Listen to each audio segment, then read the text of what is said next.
Title: Teen arrested over tragic stabbing of a star. Was this senseless act driven by hate? TLDR: a 17-year-old has been arrested in connection with the fatal stabbing of beloved dancer O'Shae Sibley in Brooklyn.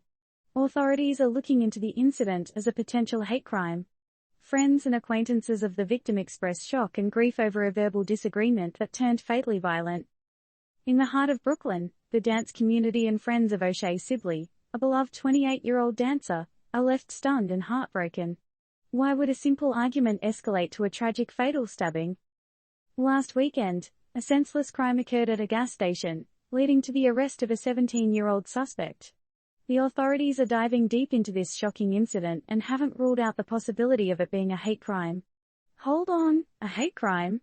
What could fuel such intense hatred? That's what everyone wants to know. Those who knew O'Shea describe a passionate artist who inspired others with his moves and personality.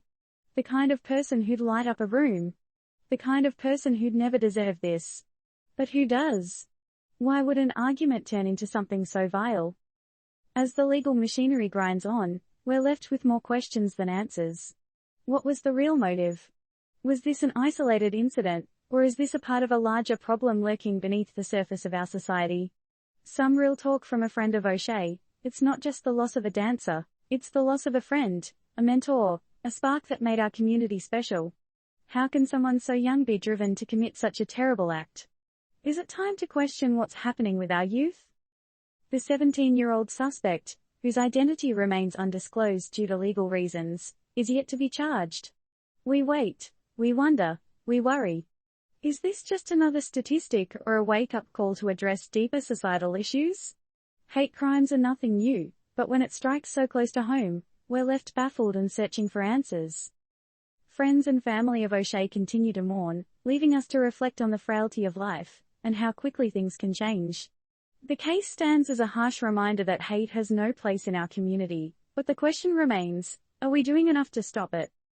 In conclusion, as we grapple with the tragic loss of O'Shae Sibley, we must question our roles in fostering a society where arguments can escalate to violence.